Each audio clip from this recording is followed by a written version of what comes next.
Donc, bonjour tout le monde, bonjour et bienvenue dans cette conférence. Est-ce que vous m'entendez bien? Est-ce que vous me voyez? Est-ce que vous pouvez me dire un petit oui dans le chat pour que je puisse savoir comment ça se passe de votre côté? Oui, Sarah, merci beaucoup pour votre réponse. Très bien. Alors, je vous invite à ouvrir vos caméras si vous avez envie. C'est plus sympa si on se voit. En tout cas, moi, ça me fait plaisir de voir à qui je m'adresse. Et puis, d'être attentif à bien fermer vos micros pour qu'il n'y ait pas de bruit parasite. Et puis, quand vous aurez envie de prendre la parole, que je vous la donnerai, vous pourrez à ce moment-là ouvrir votre micro avec grand plaisir de partager vos expériences, ce qui se passe pour vous et de vous apporter des solutions, puisque c'est vraiment le but aujourd'hui. Alors, bienvenue dans cette conférence qui s'intitule « Associés en tension, soigner la relation pour relancer l'ambition ». Si vous êtes ici, c'est que vous avez perçu dans ce titre quelque chose qui résonne en vous par rapport à la situation que vous vivez aujourd'hui dans votre entreprise et dans la position que vous avez en fonction de votre rôle, du fait que vous soyez gérant, associé ou salarié, mais en direction, ou simplement manager quelque part, mais confronté à des questions qui sont liées au fait d'être associé, au fait d'engager les gens et au fait d'avoir besoin de éventuellement relancer l'ambition ou de soigner des relations qui sont un peu dégradées. Donc, merci de votre présence et de l'intérêt que vous avez pour cette conférence. J'espère vraiment que vous repartirez d'ici avec des clés. C'est une conférence qui se veut interactive, donc n'hésitez pas à prendre la parole si vous avez des questions, à écrire dans le chat quand je vous le proposerai, pour qu'on puisse vraiment nourrir cette conférence avec du vivant, avec quelque chose qui est présent pour vous, pas juste avec la théorie que je peux vous apporter.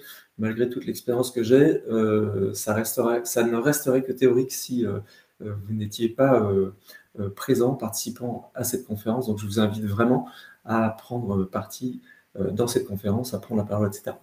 Alors, pour faire connaissance avant tout, et puis commencer à voir un petit peu ce qu'il en est pour vous, je vais vous présenter 6 situations que j'ai rencontrées de personnes qui sont associées et qui peuvent avoir des tensions. Les conséquences que ça peut avoir, c'est de la perte de sens, c'est de la perte de motivation des associés et par voie de conséquence des salariés. Ça, c'est la première chose que j'ai rencontrée. Le deuxième point, c'est un stress important, alors gradué selon les personnes et selon leur capacité de résistance au stress, à leur habitude, etc. Mais un stress important. Le troisième point, c'est un sentiment de ne pas être entendu ou de ne pas être compris, éventuellement, hein, quand il y a des tensions, c'est souvent le cas. Le quatrième point, c'est des tensions interpersonnelles avec pour origine des raisons qui sont économiques ou organisationnelles, mais qui pour moi ne sont qu'un prétexte en fait finalement aux tensions que ça génère, parce que vous allez le voir si on travaille sur les points que je vais vous évoquer aujourd'hui, normalement ces tensions-là, elles n'ont pas lieu d'être, même quand il y a des périodes difficiles. Le cinquième point, c'est des tensions entre les associés et le ou la gérante. Les associés d'un côté, le ou la gérante, si tout le monde n'est pas co-gérant.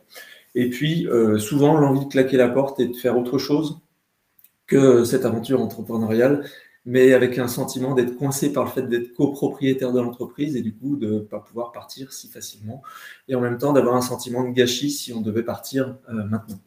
Alors, par rapport à ces 6 situations que je viens de vous présenter, est-ce que vous pouvez me dire dans laquelle vous vous reconnaissez, s'il y en a une en particulier dans laquelle vous vous reconnaissez, et si ce n'est pas le cas, me dire un petit peu quelle est votre situation, ce que vous vivez vous aujourd'hui en tant qu'associé, en tant que gérant, en tant que manager, en tant que membre d'un comité de pilotage ou comité de direction, ou, voilà, à la place que vous avez aujourd'hui. Qu'est-ce que vous vivez qui pourrait être source de tension ou qui est source de tension au sein des personnes avec qui vous travaillez? Mettez-moi dans le chat pour que je puisse comprendre un peu mieux vos situations.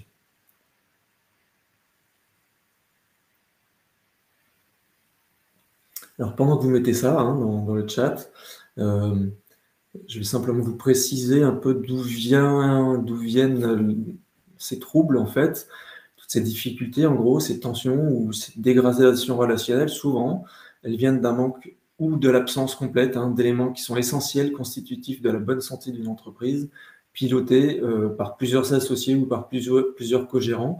On va les aborder aujourd'hui, évidemment. La conséquence de cette absence ou de ces éléments essentiels ou bien d'un manque, c'est la confusion souvent entre la responsabilité juridique et pénale du gérant, du dirigeant, la vision, la stratégie, les processus de décision, par voie de conséquence le management qui en découle, ce qui pose évidemment des problèmes de leadership derrière. Et donc, quand il y a des problématiques de leadership, il y a des problématiques forcément relationnelles entre associés, co-gérants, salariés, partenaires, clients. Enfin voilà, ça a des conséquences qui sont beaucoup plus larges que simplement les relations entre les personnes qui travaillent dans la boîte. Ça a des conséquences sur les partenaires, les clients et la durabilité de l'entreprise, etc. Alors, pour que je puisse avoir vraiment une vision, que je puisse mieux vous aider tout simplement, et puis que vous puissiez repartir avec des solutions claires, j'ai besoin d'en savoir un peu plus sur vous. Alors, vous avez peut-être commencé déjà à rédiger dans le chat, je vais regarder. Il y a Laurence, vous dites ne pas savoir où vous allez, car l'enjeu pour la fin d'année est important pour les opérations commerciales auxquelles vous appartenez. Ok, très bien, merci pour ces précisions. Est-ce que, Bruno, vous m'en avez déjà un petit peu dit au téléphone, Carole, Delphine, voilà, est-ce que vous pouvez, Francis, François peut-être aussi, je vois, il y a aussi Sarah qui est là. Alors j'ai des fois que le nom de famille, je pense, Stevenin, Everhart, Dubaï. Est-ce que vous pouvez me mettre un petit peu vos situations dans le chat et puis plus largement me dire quel est votre secteur d'activité, la problématique que vous rencontrez autour de la thématique du jour évidemment, mais peut-être plus largement si vous avez envie, et puis quel est votre objectif à 6 ou 12 mois. Ça va me permettre vraiment de mieux saisir un petit peu vos préoccupations, vos situations, et puis de vous apporter des éléments qui vont être en lien avec ça évidemment. Et si on a assez de temps à la fin de la conférence, je reviendrai sur vos situations personnelles pour commencer à vous donner des clés déjà. Donc merci pour vos participations. Carole, vous dites ne pas être écouté et avoir des divergences dans des décisions stratégiques. Ok, très bien. Vous voyez, ça c'est les conséquences des éléments qui sont vraiment essentiels ou constitutifs d'une bonne santé d'entreprise en tout cas. Effectivement, il y a ces divergences dans des décisions stratégiques, parce que le cap n'est pas forcément clair. Derrière, on y reviendra. Merci beaucoup, Carole. Est-ce que les autres participants peuvent nourrir un petit peu le chat aussi pour que je puisse voir ce qu'il en est? Ah, pardon, Sarah, vous aviez répondu, je n'avais pas vu. Sarah, vous dites perte de sens pour les salariés, à part celui de trouver du business. Ok, donc c'est pas forcément un sens, parce que trouver du business, c'est pas une fin en soi, c'est au service de quelque chose. Donc effectivement, merci, c'est pas suffisant. François, vous dites divergence stratégique suite à des difficultés économiques. Ok, merci, merci beaucoup. Bruno, vous dites un peu tout ce que j'ai dit. Ok, très bien. Vous pouvez peut-être préciser votre activité et puis les objectifs que vous avez, notamment en participant à cette conférence, pour le après. Qu'est-ce que vous aimeriez en faire de ce que vous avez éventuellement appris ou eu comme déclic pendant cette conférence pour que je puisse vous aider un peu mieux encore? Ok, alors je regarde un peu le chat encore. Alors Thévenin, excusez-moi, je ne sais pas si c'est votre prénom. Vous dites je suis en cours de création d'entreprise dans l'innovation, le premier miroir intégral pour bien se coiffer. Ok, très bien. Je cherche à lever des fonds et trouver des associés. Ok, d'accord. Alors, je ne sais pas si vous trouverez des associés ici aujourd'hui. Si c'est le cas, écoutez, tant mieux. Et si quelqu'un peut vous donner des pistes, écoutez, ce sera parfait. Bruno, vous dites fatigué et castré par le fait d'avoir le sentiment de devoir convaincre les associés et enclencher une dynamique. Secteur IT. Ok, très bien. Merci beaucoup, Bruno. Donc, frustré, enfin fatigué et castré par le fait d'avoir le sentiment de devoir convaincre. Ok, très bien. Eh bien, écoutez, c'est parfait. Je pense que vous allez trouver des éléments de réponse, en tout cas aujourd'hui, parce que ce que je vais vous apporter est complètement dans ce sens-là.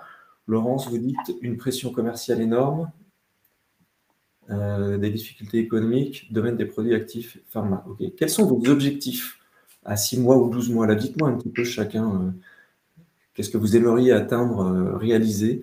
Quelque chose qui vous motive vraiment, qui vous donne envie et qui vous semble peut-être un peu compliqué aujourd'hui. À Denis pour Thévenin. Ok, parfait. Merci beaucoup, Denis. Voilà, me dire un petit peu, dans 6 mois, dans 1 an, vous aimeriez avoir atteint tel objectif et vous seriez vraiment fier d'y être arrivé parce qu'aujourd'hui, ça vous paraît compliqué de le faire.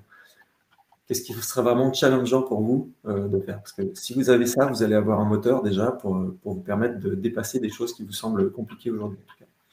Carole, vous dites vous êtes dans le commerce de gros en B2B. Ok, si vous pouvez préciser un petit peu, ça m'aidera à savoir un petit peu mieux vous orienter aussi. François, vous dites, j'envisage de reprendre une entreprise avec mon fils. Je souhaite préserver notre relation. Ok, c'est chouette, c'est précieux, c'est important, effectivement. Quand on mélange le business et la famille, il faut savoir préserver ça. C'est important. Bruno, vous dites, objectif, un peu de sérénité et d'harmonie. Exactement, ça c'est vraiment précieux. Et des fois, c'est le plus difficile à obtenir si on n'a pas les bons outils pour le faire, effectivement. Les enjeux économiques sont importants, mais si ça se fait dans le stress et dans la disharmonie, ça ne fonctionne pas. Sarah, vous dites réengager les équipes et créer du collectif pour trouver de nouvelles idées et adresser de nouveaux marchés. Ok, dans l'IT aussi, super la formation. Merci beaucoup.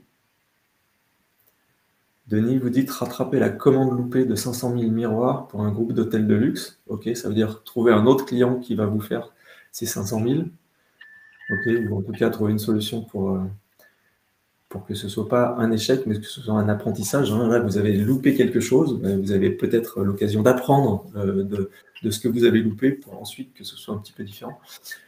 J'entends qu'il y a quelqu'un qui a un micro ouvert là, c'est vous Denis je crois, du coup il y a quelques petits bruits parasites derrière, si vous pouvez couper votre micro, ce serait gentil. Merci. Très bien, écoutez, parfait, merci beaucoup pour vos réponses, ça me permet de mieux saisir un petit peu où vous en êtes, ce qu'il en est, et je pense que ce que je vais vous apporter, ça va commencer à vous donner des débuts de réponses, voire des réponses complètes. Je vais vous dire un petit peu pourquoi je fais cette conférence aujourd'hui. Tout simplement parce que... je vais enlever ça déjà. J'ai un client qui s'appelle David, qui a une entreprise avec 11 salariés. Il fait 3,5 millions de chiffre d'affaires. Il est dans le bâtiment, travaux publics. Il a créé son entreprise il y a une dizaine d'années avec 2 ex-collègues de boulot. Ils ont monté cette boîte à 3 parce qu'il faut de la main-d'œuvre pour faire, et ils avaient tous les 3, envie de vivre une aventure entrepreneuriale. Et puis l'entreprise a grossi, ils se sont retrouvés 10 ans après, donc maintenant avec 11 salariés, enfin, ouais, c'est ça. Et lui a finalement, malgré le fait qu'il soit 3 co-gérants, ils étaient associés mais aussi co-gérants sur les statuts de l'entreprise dès le départ. L'histoire veut que il y en a un qui a pris plus un rôle, l'autre plus un rôle, et David, lui, celui que j'accompagne, il a plus pris une fonction de gestion réelle de l'entreprise au quotidien. Quand on demande aux clients, aux salariés et aux gens qui gravitent autour de l'entreprise qui est le patron de la boîte, clairement tout le monde dit que c'est David, quoi. Alors que les autres ne savent pas forcément que les 2 autres sont co-gérants. Donc voilà, les places se sont définies progressivement sans que ce soit nommé, sans que ce soit travaillé comme ça. Les choses se sont faites de façon induite. Et quand il est venu me voir, David, il avait une problématique, c'est que clairement, il avait besoin de trouver une place qui soit plus légitime, parce que cette place-là, finalement, il ne se sentait pas tellement légitime à cette place-là, parce que ça n'avait pas été travaillé. Les autres n'avaient jamais dit « Ok, on reconnaît que c'est toi le patron », même si au quotidien, c'est ce qui se passe. Et du coup, il avait un peu l'impression d'avoir une perte de sens, parce qu'il avait l'impression de ne pas avoir les mains libres pour faire ce qu'il voulait. Clairement, pour pouvoir exprimer tous ses talents et développer la boîte correctement, il avait besoin de recruter une assistante qu'il n'osait pas recruter parce qu'il avait eu des bribes d'échanges furtifs ou de remarques de ses collègues co-gérants de dire « Ouais, il n'y a pas besoin, de toute façon, l'administratif, c'est pas indispensable qu'on fasse ça ». Mais il ne se rendait pas compte que son quotidien à lui, c'était de gérer l'administratif, que ça lui prenait énormément de place et que du coup, il n'avait pas l'espace suffisant pour développer la boîte, aller voir de nouveaux marchés, rencontrer des nouveaux prospects et puis soigner la relation client aussi bien que ce qu'il voulait pour fidéliser et pour lui permettre simplement de consolider l'entreprise autour de ce qu'ils avaient déjà construit. Donc, il avait l'impression qu'il était en désaccord avec ses associés, même si au quotidien, ça se passait plutôt bien. Mais avec le temps, cette perte de sens s'est marquée. Et c'est pour ça que je fais cette conférence aujourd'hui. C'est parce que de voir à quel point il y a eu du fantasme aussi autour de ce que les autres co-gérants et associés pouvaient dire, ce que lui s'imaginait, David, avoir comme retour de ses associés. L'empêchait finalement d'avoir des discussions qui étaient constructives et qui lui permettaient de sortir de sa situation. Donc on a travaillé sur différents points et vraiment il est sorti de ça, j'y reviendrai après dans le détail. Ça là, c'est pourquoi je fais cette conférence, c'est David qui m'a inspiré le contenu par rapport à sa relation avec ses associés. sachant que vous allez voir, j'ai une expérience avec des associés qui est assez importante quand je vous préciserai un petit peu mon parcours. Et puis le deuxième point, c'est d'avoir du plaisir à évoluer, à voir évoluer des personnes et les entreprises que j'accompagne, et puis obtenir des résultats finalement qu'elles n'imaginaient pas se réaliser un jour, ou retrouver de l'envie, de la détermination et puis du sens au quotidien, parce que souvent c'est ce qu'on perd. Vous l'avez déjà dit en partie ici. Donc merci beaucoup en tout cas pour vos retours. Je vois que Carole, vous avez dit votre objectif, c'est de prendre des parts dans votre société. 2 ans que vous en parlez, ok. Mais il y a eu une approche par une autre entreprise qui est intéressée par une reprise à 100%, du coup plus de cession de parts pour vous, mais peut-être un poste de directeur, de l'incertitude, ok. Donc un peu de flou qui se fait ici. Très bien, super, merci beaucoup pour ces précisions. Alors, je vais vous présenter rapidement mon parcours pour que vous compreniez pourquoi je suis là, ce que je fais et comment je le fais. J'ai été... alors, oui, là, je le passe, ça, pardon. J'ai fait croître une coopérative qui s'appelle Cabestan. C'est une coopérative d'entrepreneurs. Quand on a démarré, quand je suis arrivé, moi, l'entreprise avait 3 ans déjà. Elle avait été créée par 2 co-gérantes. Et puis, il y en a une des 2 qui a eu un souci de santé, donc elle a dû lâcher ses fonctions. C'est à ce moment-là que je suis arrivé. Et en fait, on est passé de 1,7 million à 6,5 millions en 5 ans, donc grosse croissance, gros développement. On était 2 co-gérants, donc une co-gérante fondatrice et moi-même, et on avait 46 associés. Donc on avait des enjeux quand même relationnels, de savoir où on allait ensemble et pourquoi on le faisait comme ça. Donc on a vraiment travaillé ces points-là pour qu'au quotidien, on n'ait pas ces tensions, on n'ait pas les problématiques de décision, on n'ait pas les problématiques de leadership. Les rôles étaient définis et ça fonctionnait assez bien pour ça, et c'est pour ça qu'on a pu avoir cette croissance. J'y reviendrai après dans le détail. J'ai travaillé avec 4 sociétés coopératives, donc Cabestan, et puis j'ai été gérant de 2 autres, et puis salarié dans une 4e.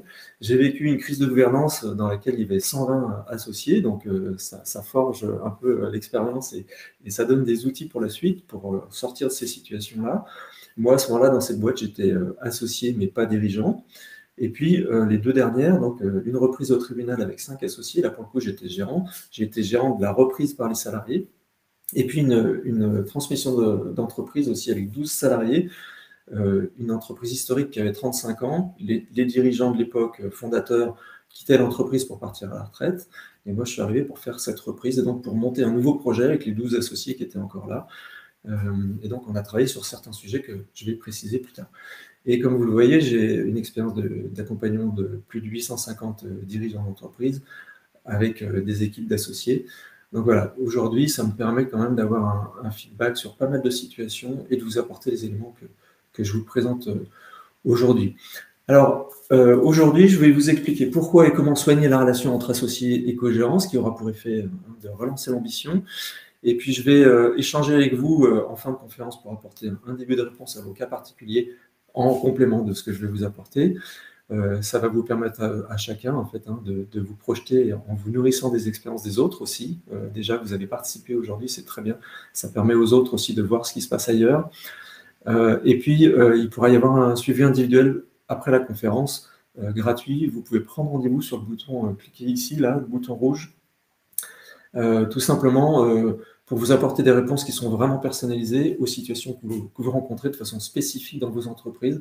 Vous allez pouvoir repartir avec des solutions et des idées claires sur ce que vous avez à faire pour faire évoluer votre situation, sortir des impasses dans lesquelles vous êtes éventuellement, et puis réaliser les objectifs que vous avez déjà définis, ou en tout cas clarifier et définir des objectifs qui seront ambitieux et qui seront vraiment moteurs et structurants pour vous et pour votre boîte.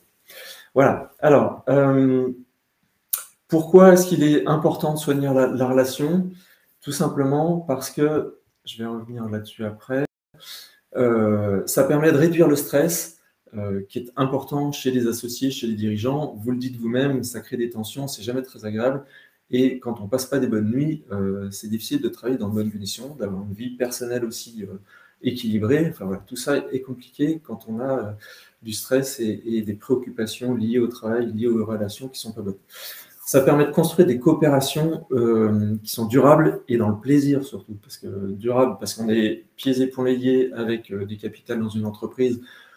Alors, on peut toujours en sortir, mais des fois, on aime trouver d'autres solutions que de passer par la case sortie parce que c'est plus fastidieux. Et du coup, d'avoir du plaisir là-dedans. Ça permet aussi, du coup, d'obtenir des résultats qu'on n'imagine pas pouvoir obtenir quand on est dans des situations de tension ou quand les situations sont bloquées parce qu'on on n'est pas d'accord sur des façons de faire, etc. Et puis, au final, ben, apporter du bien-être aux personnes qui sont engagées dans des projets qui leur tiennent à cœur et de faire finalement coller la réalité du quotidien aux espoirs qui ont été mis par ces mêmes personnes à l'origine du projet. Peut-être que quand vous êtes rentré associé ou co-gérant dans une boîte au départ, vous aviez des espoirs, et puis finalement, ces espoirs ils se sont un petit peu ternis parce que les relations se sont dégradées, que vous n'avez pas les mêmes visions, vous n'avez pas les mêmes ambitions, vous n'avez pas la même façon de voir les choses pour la façon de les faire. Et du coup, vous avez perdu un petit peu le sens du quotidien. Donc l'idée, c'est de recoller à la réalité, le quotidien, à la réalité, aux espoirs qui ont été mis finalement à l'origine du projet, et de les faire évoluer, parce que quand on a une boîte qui a déjà 10 ans, ben forcément, on voit les choses et on n'a plus envie des mêmes choses, ou on les fait évoluer, la boîte n'est plus la même. Dites-moi un petit peu, dans le chat, quelles étaient vos motivations, vos espérances et vos objectifs au démarrage quand vous vous êtes engagé dans cette aventure entrepreneuriale avec vos associés. Ça va me permettre aussi de voir un petit peu ce qu'il en est, et à vous de vous reconnecter à votre essence originelle, à votre motivation première, et à votre pourquoi qui est fort. Ça, c'est hyper important, le pourquoi. Le pourquoi en 2 mots. Alors, on n'y répond pas avec un parce que, mais avec un pour quelque chose. Pourquoi est-ce que vous vous êtes engagé dans cette expérience-là, au démarrage?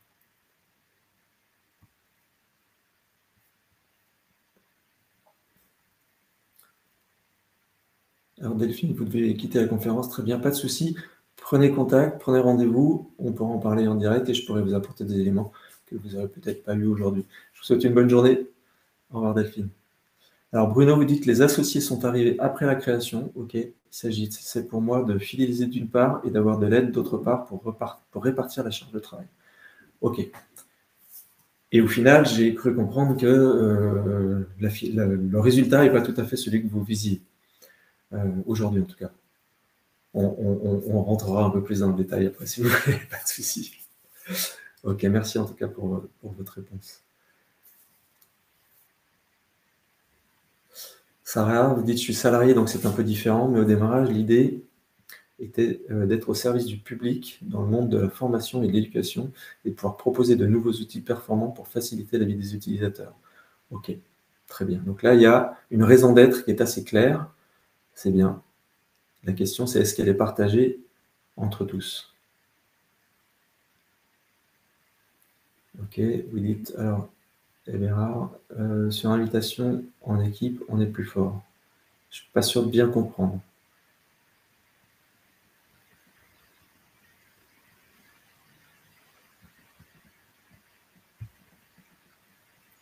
Ok, alors, avant de démarrer sur le contenu, si vous voulez bien continuer de mettre quelles étaient vos espérances, vos motivations et vos objectifs au démarrage quand vous êtes engagé dans l'aventure entrepreneuriale en tant qu'associé ou, comme Bruno l'a dit, il est parti tout seul et ensuite il y a des associés qui se sont ajoutés. En attendant, je vous donne quelques chiffres qui montrent vraiment l'intérêt d'investir dans la qualité des relations au sein d'une entreprise, que ce soit entre associés, avec des collaborateurs, les clients ou bien les partenaires. C'est vraiment précieux à tous les niveaux, tout simplement parce que je vais vous faire part de 3 études qui ont été faites, 2 par Gallup et puis une par Alex Edmans, plus 21% de rentabilité, un chiffre qui est souvent cité, ou bien de gains similaires sur des indicateurs clés pour des équipes qui sont très engagées. En fait, quand on a vraiment des équipes qui sont investies, engagées et fidèles, on a une rentabilité qui est bien meilleure. Ensuite, c'est aussi entre 2 et 4% de rendement actionnarial annuel pour les entreprises qui figurent dans les palmarès de satisfaction des employés. Ça, c'est Edmans qui a sorti cette étude-là. Donc, vous voyez que il y a des incidences qui ne sont pas seulement le bien-être des personnes, qui sont celles que j'ai nommées déjà en amont, mais on a aussi des incidences qui sont économiques importantes, simplement en rendement actionnarial. Alors moi, je n'aime pas trop aller dans l'objectif premier de donner du rendement aux actionnaires ou aux propriétaires. Par contre, j'aime bien dire que la performance économique d'une entreprise, c'est la conséquence du bien-être et de l'engagement des personnes dans une entreprise. En revanche, si on en fait un objectif premier, ben souvent on oublie le bien-être des personnes et du coup on n'arrive pas à atteindre cet objectif et on met la pression économique et donc on dégrade les relations. Vous voyez, c'est l'inverse qui se produit. Et puis le troisième point, la troisième étude, c'est une réduction substantielle vraiment du turnover et de l'absentéisme dans des unités qui sont engagées, et donc 18 à 51%, évidemment, en fonction des situations et des contextes, de turnover en moins. C'est quand même énorme. J'ai entendu parler tout à l'heure par l'un d'entre vous de turnover qu'il y avait dans l'entreprise. Et donc, quand on a des personnes qui savent où elles vont, qui ont une forte motivation, qui ont des bonnes relations, eh bien, on a de l'engagement, on a de l'investissement et donc beaucoup moins de turnover. Carole vous dit que votre motivation initiale, c'était développer le business et mettre en place mes idées stratégiques et ma façon de penser. Ok, très bien. On y reviendra pour avoir un peu plus de précision parce que ça, c'est très, très générique. Mais merci pour votre réponse. En tout cas, développer le business, d'accord, et mettre en place vos idées stratégiques et votre façon de penser. Très bien. Donc, en fait, c'est pour avoir de la liberté, j'entends aussi au travers de ça. Peut-être. Denis vous dit que j'avais créé et breveté ce miroir intégral. Ok. Ce qui m'a poussé à lancer le projet à l'international. Ok, très bien. Super, merci beaucoup pour vos réponses. Voilà, alors maintenant on va passer sur le contenu. Comment soigner la relation? Pour moi, il y a 4 points essentiels. Là, je peux aller un peu trop vite. Avoir une vision ambitieuse et un pourquoi inspirant. On en a parlé du pourquoi en 2 mots ou en 1 mot, mais avec une réponse en pour quelque chose. Avoir de la clarté dans les valeurs partagées et avoir des processus de décision qui sont clairs, et puis sortir du fantasme, oser sortir du fantasme. Je vais vous dire quel fantasme en fait, celui qu'on se fait autour de la relation, évidemment. Comment soigner la relation? C'est simplement, et je vais commencer par ça, en fait, c'est sortir du fantasme, c'est la première chose importante, c'est-à-dire dépasser les peurs qu'on peut avoir au sujet de ce qu'on croit, de ce que les personnes vont nous répondre si on les lance sur un sujet, parce que peut-être on a déjà une expérience de ça, peut-être on a des biais de confirmation au travers de différents sujets qu'on a traités qui laissent penser que, et le cerveau fait des raccourcis pour simplement traiter de l'information rapidement, donc il croit un certain nombre de choses qu'il a fabriquées lui-même. Et puis, c'est oser parler des sujets qui sont délicats, tout simplement, parce que si on n'en parle pas, on reste chacun dans nos croyances, persuadé de ce que l'autre pense, sans l'avoir forcément formalisé. Et donc ça permet de sortir du fantasme, tout simplement. Je dis souvent à mes clients, ne crois pas tout ce que tu penses. Parce que comme je viens de vous le dire, vous créez des pensées, vous imaginez ce que l'autre va répondre, ce que l'autre pense, vous êtes convaincu de croire ça parce que vous avez peut-être eu des confirmations à différents moments. Mais tant que vous n'avez pas parlé du sujet de façon construite et désémotionnée, si j'ose dire, eh bien, vous allez rester dans vos convictions et dans vos fantasmes et vous ne dépasserez donc pas ces blocages qui empêchent votre entreprise de fonctionner correctement et donc la relation de fonctionner correctement. Les résultats, en fait, quand on ne dépasse pas ces peurs, c'est ça, si on ne dépasse pas les problématiques, on reste dedans si on n'a pas le courage de franchir le pas. Alors qu'en fait, si on dépasse ça, qu'on ose aller, même si on est maladroit, parce que la maladresse, ça existe et ça fait partie de la communication. Quelqu'un qui aurait une communication parfaite tout le temps, je n'ai pas rencontré encore, même les gens qui sont très attentifs à ça.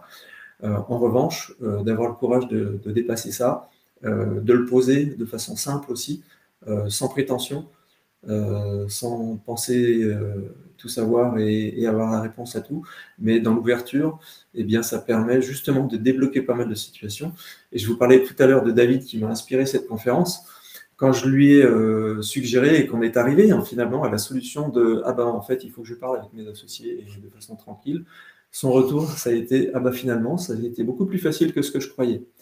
Donc vous voyez, c'est là que je lui ai dit « Ne crois pas tout ce que tu penses », parce que lui, il s'était imaginé que déjà les réponses, que ça allait bloquer notamment sur un de ses 2 associés, 2 autres, puisqu'ils sont 3, et que ça n'allait pas fonctionner. Et au final, 15 jours après, ils avaient trouvé leur assistante de direction et lui pouvait se consacrer directement à autre chose.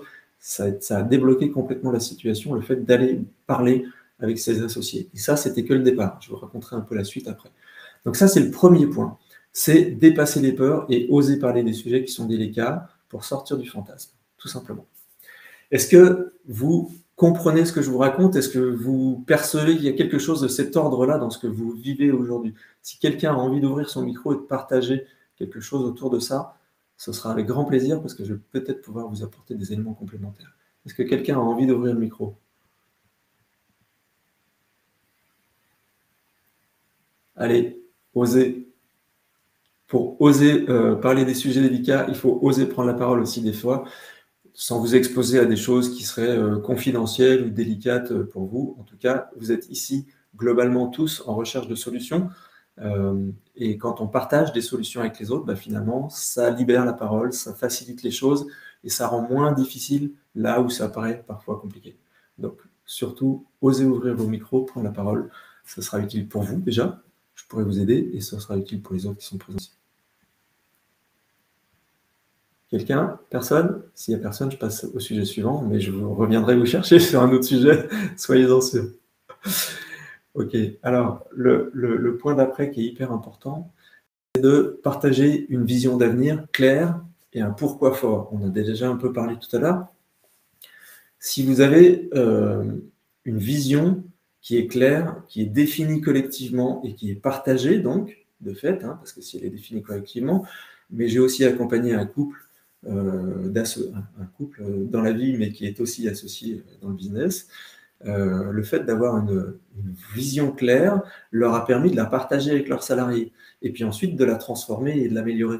Donc, vraiment définir et partager une vision claire, ça permet d'être un moteur. C'est-à-dire qu'au lieu de naviguer dans le brouillard et de ne pas savoir pourquoi on fait les choses, de ne pas savoir à quoi ça sert d'aller chercher du business, quand la situation économique est compliquée, de ne pas savoir, à part de remplir les chiffres qui ont été imposés par la hiérarchie, pour les salariés, pour les associés, des fois, c'est OK, on va équilibrer les comptes de l'entreprise, mais ce n'est pas suffisant comme moteur au quotidien pour pouvoir motiver les gens, faire qu'ils viennent avec de l'envie le matin, savoir pourquoi ils se lèvent. Donc, avoir un pourquoi fort, une raison d'être. Pourquoi est-ce que vous faites ça? C'est pour ça que je suis venu vous chercher sur qu'est-ce qui était votre moteur quand vous avez créé cette entreprise, quand vous y êtes rentré ou quand vous vous êtes associé avec des gens.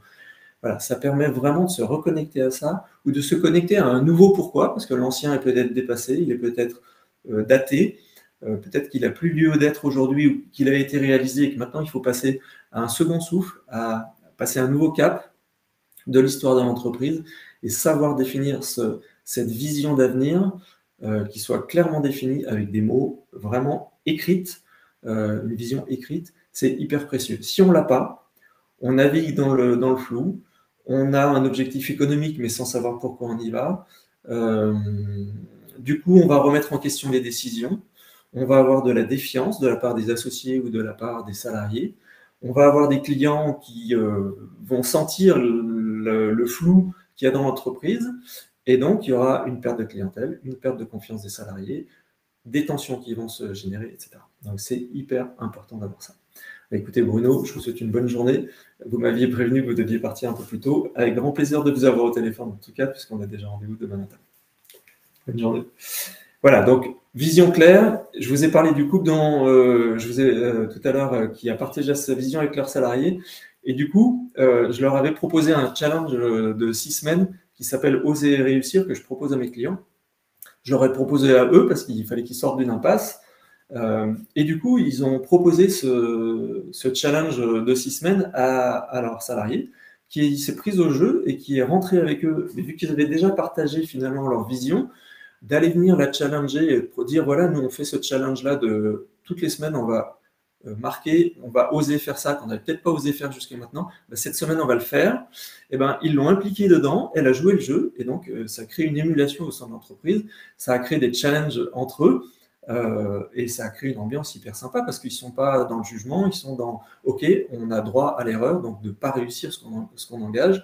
Et quand on a le droit d'engager, de rater ou à l'échec, finalement, ça libère l'initiative, ça libère la prise d'initiative, ça libère l'énergie tout simplement. Et on y va parce qu'on sait qu'on ne va pas se faire taper sur les doigts si on ose et si on a fait quelque chose que d'habitude on ne fait pas. Voilà, donc ça c'est hyper libérateur et ça vraiment, ça donne de la motivation. Donc partager une vision, je vous le conseille, vraiment la définir, la partager, c'est hyper important.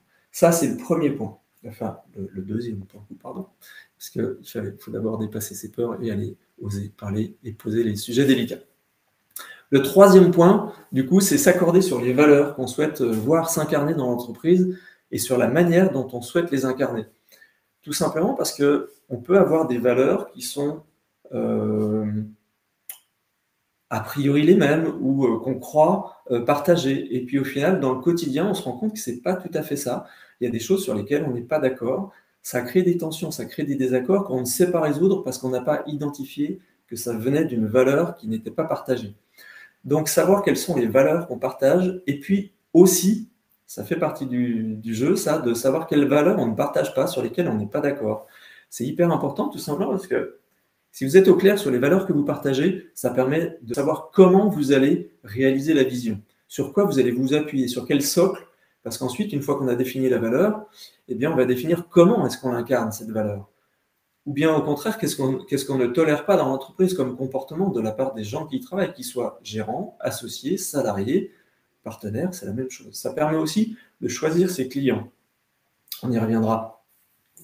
En tout cas, voilà, les valeurs, si on connaît aussi les valeurs qu'on ne partage pas et sur lesquelles on n'est pas d'accord, ça permet de dire, est-ce que c'est bloquant pour développer nos affaires, pour travailler au quotidien ensemble? Parce qu'en fait, si c'est pas bloquant, eh ben, c'est pas un problème. On sait qu'on n'est pas d'accord sur ce point-là et sur cette valeur-là, eh bien, on se met d'accord sur le fait qu'on a mis ça en lumière et on ne vient pas sur ces sujets-là pour bien travailler ensemble. Parce qu'on sait que si on y va, on ne pourra pas bien travailler ensemble, mais on sait qu'au quotidien, ce n'est pas bloquant pour faire ce qu'on a à faire dans cette entreprise. Mais le mettre en lumière, ça permet justement de se mettre d'accord sur le fait qu'on n'aille pas sur ces sujets-là. Alors que si ça reste conscient, mais en flou, dans un coin dont on n'a jamais parlé, eh ben, il va y avoir des petits pics, des petits retours réguliers de ces choses-là. Ça va venir mettre des tensions et ça va venir challenger les valeurs sur lesquelles on est d'accord, alors qu'en fait, ça vient mettre du trouble là où il n'y a pas lieu d'en mettre. Donc, définir et s'accorder sur les valeurs qu'on souhaite voir s'incarner dans l'entreprise, c'est hyper précieux pour pouvoir rétablir ou en tout cas développer des relations qui sont constructives et qui permettent de faire bien fonctionner une entreprise. Je voulais vous parler de Damien, qui est aussi un client que j'accompagne. Il a mis en lumière les valeurs qui sont celles de son entreprise, qui sont aussi les siennes du coup au démarrage, parce que c'est lui qui a créé l'entreprise. Il a 12 salariés aujourd'hui, il travaille dans le bâtiment, lui aussi. Et en fait, d'avoir pu échanger avec ses salariés sur les valeurs, ça a amené de la compréhension par ses salariés, par ses équipes, parce qu'il a une équipe en maçonnerie, en charpente, une équipe d'électriciens, et puis une équipe de plombiers. Donc vous voyez, il est une entreprise générale du bâtiment, il fait quasiment tout. Et de savoir pourquoi il travaillait avec certains clients et pas avec d'autres, ça lui a été permis parce qu'il a déjà défini les valeurs, il les a partagées avec ses salariés. Parce qu'expliquer pourquoi on ne travaille pas avec un client sur la base de ses valeurs, bah, c'est tout simple parce que c'est clair. Alors que sinon, on va travailler avec des clients par défaut parce que ça fait du chiffre, puis finalement on se retrouve à avoir un litige avec ce client parce qu'en fait il ne partage pas nos valeurs ou parce qu'on n'est pas sur la même longueur d'onde et puis il va exiger des choses qui n'étaient pas prévues et puis c'est là qu'il y a des tensions qui se mettent en place avec le client, avec les salariés parce qu'il y a de l'incompréhension, parce qu'il va falloir refaire le travail qui a déjà été fait pour essayer de ménager la chèvre et le chou et donc ça crée du trouble, ça crée des dysfonctionnements, ça crée de la désorganisation, ça ne fonctionne pas bien. Damien, avec ça, il a réussi à mettre en place une organisation qui évacue les tensions et les désorganisations qu'il pouvait y avoir. Et il a beaucoup moins besoin d'être présent sur le terrain, du coup, auprès de ses salariés. Ça lui libère du temps pour être près de ses clients et de faire ce qui est dans ses talents, dans sa vraie plus-value pour ses salariés, pour son entreprise. Pardon. Donc, vous voyez, les conséquences de clarifier tout ça sont multiples, sont parfois loin de ce qu'on peut imaginer. Donc, je vous conseille vivement de le faire si vous ne l'avez pas encore fait. Et puis le quatrième point, c'est de s'accorder sur les processus de décision, sur les rôles et l'exercice du pouvoir de chacun. Ça libère la prise d'initiative, ça permet d'être clair sur ce que je dois faire, ce que je ne fais pas, sur les décisions qu'on prend, sur comment on les prend. Il y a des personnes qui sont géantes. Excusez-moi, j'ai une mouche qui se balade par là depuis tout à l'heure. Et puis du coup, quand on est au clair sur la façon dont on prend les décisions, ça évite que quand on se sent seul responsable des décisions, que ce soit d'un point de vue pénal, juridique, organisationnel, etc., on se sent moins seul déjà à porter la responsabilité. Et puis surtout, quand le processus de décision est clair, ça permet de sortir de l'opérationnel tout en garantissant le même niveau de qualité de service qui a été vendu. Souvent, on a peur que quand on délègue ou quand on ne prend pas toutes les décisions, on ait une baisse de qualité, on ait une perte de clients, on ait des choses qui fonctionnent moins bien. Or, si on a des processus qui sont clairs et qui sont bien définis, eh bien, on peut garder le même niveau de qualité de service. Et puis surtout, on se pose moins la question de savoir si c'est à moi de le faire, si c'est pas à moi. Parce que quand on n'est pas clair là-dessus, ben, on ne va pas prendre une décision, ou bien il y a quelque chose qui va rester en flottement, et puis ben, ça va créer des ratés, ça va créer des tensions parce qu'on pensait que c'était à l'autre de le faire, ou bien je pensais que c'était à moi de le faire, alors qu'en fait, ce n'était pas à moi, donc ça a mis des tensions chez l'autre. Voilà, il y a plein de choses comme ça qui vont intervenir alors qu'on pourrait se passer vraiment de ces tensions et de ces difficultés-là en clarifiant les processus de décision, les rôles de chacun et l'exercice du pouvoir. J'ai accompagné un client qui s'appelle Franck, qui a une entreprise avec un atelier. Il est dans l'aménagement automobile de véhicules de loisirs et professionnels, en fait. Et en fait, grâce à ce travail-là, il a mis en place un process qualité vraiment clair avec son équipe sur tant que le process qualité n'a pas franchi telle étape, bah, il ne franchit pas la suivante. On revoit la prestation qui a été faite, et ainsi de suite. Et du coup, quand le client vient chercher son véhicule quand il a été finalisé, bah, le patron, Franck, sait qu'il n'y a pas de problème, que son véhicule il est conforme aux attentes et au niveau de qualité qui est promis par l'entreprise. Ça lui a permis, comme je vous disais tout à l'heure, de sortir de l'opérationnel, d'être rassuré sur la qualité des véhicules qui sortaient de chez lui, et donc de se focaliser sur d'autres projets de développement de son entreprise, parce qu'il avait plein d'idées en tête. Comme souvent quand on est entrepreneur, on a 1000 idées à la minute et on ne peut évidemment pas toutes les réaliser, mais il y a beaucoup de frustration quand on n'en réalise pas du tout ou pas assez. Et donc pour pouvoir garder cette motivation entrepreneuriale, ce partage avec les associés et une même vision de l'entreprise, sortir de l'opérationnel et donc avoir des processus qui sont clairs, processus décisionnels qui sont clairs, bah, ça permet de se consacrer à autre chose, tout simplement. Ça met de la fluidité, ça met de la simplicité dans les relations. Voilà, donc je vous ai exposé ces quatre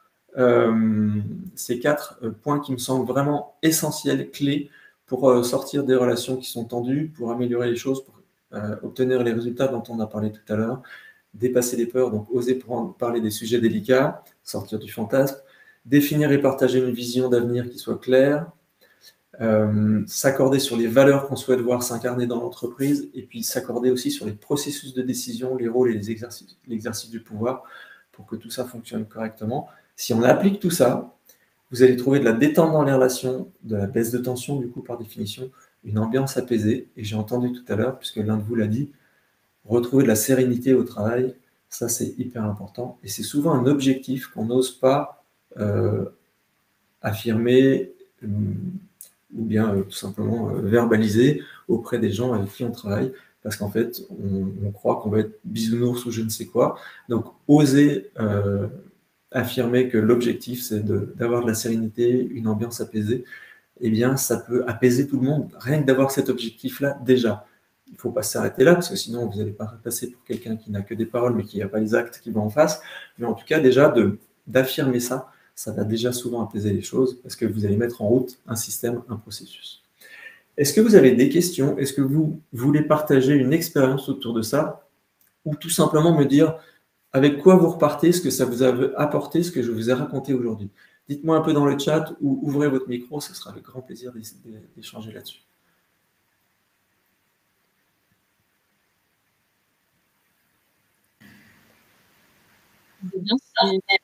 Pardon, excusez-moi, Sarah, je vois que vous avez pris le micro, très bien. Je vous lis juste le message de Bruno qu'il a laissé tout à l'heure, que je n'avais pas vu pendant que je parlais. Il dit « Le problème arrive justement quand on n'arrive plus à avoir soi-même de vision claire sur les événements, les intuitions, les envies, la stratégie, et que justement les associés ne nous aident pas à clarifier, car ils se mettent à avoir des visions qui divergent. » Et bien voilà, exactement. Donc, avoir une vision claire soi-même, c'est important, et ensuite partager ça avec ses associés ou le construire ensemble. Et c'est pas grave de ne pas savoir où on va, de ne pas avoir une vision claire. En revanche, de mettre les mots et de savoir d'avoir conscience qu'on n'a pas une vision claire, c'est le premier pas vers le fait d'aller la définir et de trouver des outils pour le faire. Moi, j'accompagne mes clients à le faire, justement, à définir cette vision qui est claire. Je les emmène en pleine nature pour le faire. On va se déconnecter de l'entreprise déjà et on va se reconnecter à soi, à la nature, pour justement écrire cette vision. C'est hyper puissant. Tout le monde repart avec une vision très très claire et du coup des actions qui vont avec, qui sont très claires derrière, autant avec les associés qu'avec ce qui va être fait dans l'entreprise. Pardon Sarah pour cette petite parenthèse, mais c'est vraiment précieux. Je vous écoute, Sarah. C'est la partie sur les valeurs qui m'a le plus interpellée parce que j'avais peut-être une fausse croyance sur le fait que si on ne partage pas les valeurs, c'est quasi impossible presque de travailler ensemble. Et donc, d'identifier en fait les valeurs qui sont bloquantes ou pas et de le faire collectivement, ça me semble être un challenge intéressant à discuter. Absolument. À une échelle un peu grande et tout. Et puis, essayer de remettre ça même dans le monde de l'entreprise, je trouve que c'est bien d'avoir cette conversation-là. Ok, super. Merci beaucoup. Du coup, c'est quoi le prochain pas pour vous sur le sujet? Et ben en fait, ça me donne envie de proposer comme projet de réfléchir justement à la vision collective et aux valeurs à une échelle un peu plus grande que ma seule équipe pour essayer de remettre un peu de dynamisme et de participation collective à l'ambition générale. Ok, génial, super. Bah, écoutez, merci beaucoup pour ce témoignage et ce retour. On a rendez-vous de toute façon, donc on se parlera, puis je vous aiderai un petit peu, je vous donnerai des clés pour avancer dans ce sens-là avec grand plaisir en tout cas. Merci beaucoup, Sarah. Est-ce que quelqu'un d'autre veut prendre la parole, poser sa situation et voir comment, avec ces 4 outils-là, ou avec d'autres choses, parce que là, vous savez quoi faire, mais comment le faire, c'est pas toujours évident. Donc, si vous voulez que je vous donne une ou deux clés pour avancer et faire le premier pas aussi autour de ça, ce sera avec grand plaisir. Et si vous souhaitez qu'on en parle peut-être en privé, parce que vous n'avez pas envie d'exposer vos situations ici, c'est avec grand plaisir. Vous cliquez sur le bouton prendre rendez-vous, ou vous cliquez sur le lien qui est dans le chat aussi avec mon calendrier, comme ça vous avez la date et vous prenez le rendez-vous à la date qui vous convient, ce sera avec grand plaisir. Est-ce que quelqu'un veut prendre la parole? C'est tout bon pour vous? Denis, vous dites, je cherche surtout les bons conseils pour trouver les bons associés. Ok, ben là, vous avez les conseils pour trouver les bons associés. Je pense que vous avez déjà quelques clés. Avoir vous-même une vision claire de là où vous allez pour votre entreprise à 5 ou 10 ans. Ça va vous permettre de définir des objectifs en lien avec ça, à long terme, moyen terme et court terme. Et de ces objectifs-là, un plan d'action pour atteindre les objectifs. Du coup, après, ça permet de se focaliser sur ce qu'on a à faire au quotidien pour atteindre ces objectifs, plutôt que sur tout un tas de choses qui viennent parasiter. Ça, c'est la première chose, avoir une vision claire. Et puis, trouver les bons associés, ben, ça veut dire qu'il faut que vous soyez vous-même au clair sur les valeurs que vous voulez voir se développer dans votre entreprise. Parce qu'une fois que vous êtes au clair avec ça, vous allez pouvoir trouver des associés qui partagent ces valeurs. Donc, dans la sélection de vos associés, vous allez dire, ben voilà, moi, mes valeurs, c'est ça, je souhaite que ça s'incarne comme ça. Alors, dans le processus, évidemment, on pourra en reparler de vive voix et en particulier, mais le processus pour définir les valeurs, il faut vraiment, il y a un processus à suivre pour ne pas faire ça n'importe comment. Mais en tout cas, vous allez pouvoir trouver des associés qui seront les bons parce qu'ils vont partager votre vision et ils vont partager les valeurs que vous avez. Donc derrière, tout le reste va découler beaucoup plus simplement. Parce que vous allez pouvoir définir des processus de décision, les rôles de chacun, comment s'exerce le pouvoir dans l'entreprise, pour donner de la liberté d'action aux personnes que vous allez rencontrer, à vos associés et à vos éventuellement futurs salariés. Voilà, donc vous voyez que tout ça, c'est tout en cascade en fait. Super, merci beaucoup en tout cas, Denis. Vous dites, mais on manque de structure en France pour trouver les bons associés. Eh bien, écoutez, passez-moi un coup de fil, on travaillera ensemble si vous voulez, je vous expliquerai comment faire ça, et puis je peux vous accompagner pour le faire. Donc non, il y a plein de choses, il y a plein de solutions, même en France. Avec grand plaisir en tout cas. Est-ce que quelqu'un d'autre veut prendre la parole ou partager son retour dans le chat?